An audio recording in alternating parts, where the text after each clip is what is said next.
The night smells of iron and wet wool. Snow presses against their faces like a judgment, melting into skin already cracked and burning. Boots move without rhythm. No one speaks. Breath comes out in thin, defeated ghosts. They are certain this is how it ends. Anna keeps her hands buried inside her sleeves, fingers wrapped around nothing. She has lost her gloves weeks ago, traded for half a potato that tasted of rot and earth. Her toes are numb now, no longer painful, which frightens her more than the cold.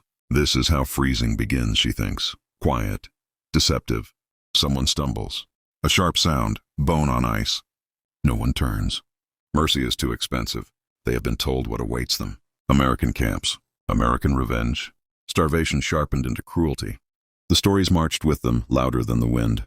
They imagine laughing guards, frozen bodies stacked like cordwood. Ahead, lights bloom in the darkness. Not fires, not explosions. Lamps, steady, almost gentle. Anna's heart begins to race, not with hope, but dread. Her stomach tightens, empty and aching, as if preparing for the final humiliation. A voice cuts through the night, deep, foreign, calm. Hands reach out. Then something impossible happens. A blanket settles over her shoulders. Heavy, warm. She gasps. The wool smells clean, soap, smoke, home. Someone presses a metal cup into her hands. Steam rises. The scent is rich. Salt, onions, something meaty. Soup. Anna's knees buckle. This was not how the stories ended. They march again at dawn, but something has shifted. The cold is still there, biting. Persistent. But now it presses against wool, not bare skin. The blankets are carried like relics. Folded and unfolded, touched constantly, as if they might vanish. Anna walks beside Marta, who whispers without moving her lips. "They're fattening us," she says. "Before they kill us." The lie feels safer than hope. Trucks wait on the road. American trucks. Painted stars. The engines idle with a low, patient growl that feels obscene in its abundance. Fuel still wasted on warmth. As they climb aboard, hands tremble. Not from fear alone, but from confusion. An American soldier offers help. He smells of coffee. Real coffee. The scent punches through Anna's chest, sharp and unbearable.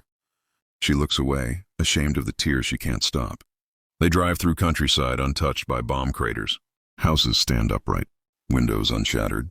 Smoke curls from chimneys like a deliberate act of comfort. Propaganda whispers in Anna's head, desperate now. This is a trick. Civilization is a costume, but the road is smooth, the sky wide. In her coat pocket, she finds a pencil stub. That night in the barracks, she writes in her diary, "We were prepared to be beaten. Instead, they fed us. I don't know which frightens me more." Outside, the wind rattles the walls. Inside, someone is crying softly, not from pain, but from the terror of being warm again. The camp does not look like a place of punishment. That is the first wound. There are fences, yes, but straight, mended, purposeful. Snow is shoveled into clean lines. The ground is not a swamp of filth and despair, but packed earth that holds. Barracks stand solid, roofs intact, windows unbroken. Smoke rises evenly, disciplined, warm. Anna waits for shouting, for dogs, for blows. Instead, a guard gestures them forward with an open palm. His gloves are thick, well-stitched, new. Inside the barracks, heat blooms like a living thing. It crawls into bones, painful at first, almost unbearable. Someone retches, not from hunger, but shock. Another woman sinks onto a bench and presses her forehead to the wood, whispering a prayer she hasn't used in years. Then comes the soap, white, large, wrapped in paper. Anna stares at it, certain it must be shared, diluted, symbolic. When it is placed into her hands alone, her fingers shake so badly she nearly drops it. The smell, flowers, clean water, something gentle, makes her chest ache. In the washroom, steam fogs the air. Dirt spirals down the drain, proof of survival, proof of being seen. Later, bowls appear, not tin scraps, real bowls. The soup is thick, potatoes, carrots, fat floating golden on top. Anna lifts the spoon, stops. Across from her, Marta is crying silently into her food. No one eats at first. They had trained themselves for cruelty. This quiet kindness feels like another kind of violence, one that dismantles them from the inside. Morning arrives without screaming. That alone feels suspicious. A bell rings, not an alarm but an invitation. Anna wakes wrapped in wool, the kind that keeps its shape, the kind her mother once admired in shop windows before such things vanished. For a moment, she forgets where she is. Then memory returns, heavy and sharp. Breakfast waits. Bread, thick slices, white inside, soft enough to tear with fingers. butter pale and glossy, melting at the edges. Someone laughs, a short broken sound, startled by itself. The room stills. Laughter has been dangerous for so long. Anna chews slowly. The bread tastes faintly sweet. Yeast, warmth, her. Body reacts before her mind allows it. Saliva, hunger, a low animal gratitude that makes her ashamed. In Germany, breakfast had become a rumor. An American guard stands nearby, sipping something dark from a tin cup. Coffee again. Always coffee. The smell follows them like a challenge. Later, she notices details that refuse to stay silent. A doctor who knocks before entering. A guard who looks away while they wash. A blanket replaced without being begged for. Dignity administered in small, devastating doses.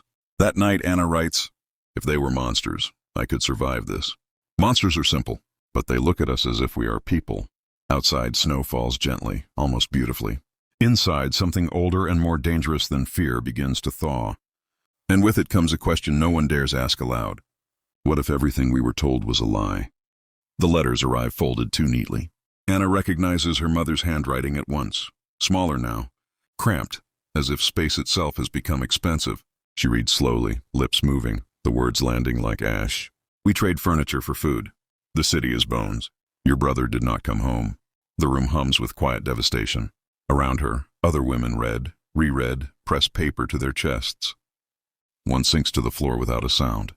Another laughs, high, sharp, until it turns into coughing. Outside the window, America continues uninterrupted. Trucks pass. A train whistle calls from far away, steady, confident. Life moving forward. That is the cruelty. They are fed well now, stronger, faces filling out. And with strength comes clarity. Propaganda cannot survive heat, bread, soap. It dissolves under daily decency. Each kind gesture feels like an accusation. Marta whispers at night, voice cracking. "If they are good," she says, "what does that make us?" Anna has no answer. Gratitude tangles with guilt until she cannot tell them apart. To accept kindness feels like betrayal. To refuse it feels like death. In her diary, she writes, "They do not break us with fists. They break us by returning our humanity." The fence is still there, but now the prison feels internal. And the most terrifying thought takes shape at last. When this ends, who will we be allowed to become? The announcement comes without ceremony. A notice board, clean paper, typed letters. The future delivered quietly. Like everything else here, transfers, repatriation, soon. The word spreads through the barracks in murmurs. Some women smile and immediately stop as if caught stealing. Others sit very still. Going home no longer feels like rescue. It feels like another unknown. Anna packs slowly. There is little to gather. Her diary, now thick with truth. The pencil stub worn almost to nothing. The blanket, folded once, twice, smoothed with reverent hands. She is told she may keep it. Outside, the cold has softened. Or perhaps she has. On the final night, soup is served again. Steam rises. No one rushes. They eat like witnesses. Marta reaches across the table and squeezes Anna's hand. Hard, as if anchoring herself to proof. Later, Anna writes one last entry. "We believed cruelty was the enemy's nature. We were wrong. Cruelty was the lie we needed to survive." When the truck arrives at dawn, the American guard helps her down. Their eyes meet. There is no triumph there. Only something like regret. As the camp fades behind her, Anna realizes the truth she will carry forever. They expected to freeze to death. Instead, they were warmed. And warmth, once known, is impossible to forget. Somewhere between nations, between truths, she understands at last. The war did not end when the guns fell silent. It ended when the lie did.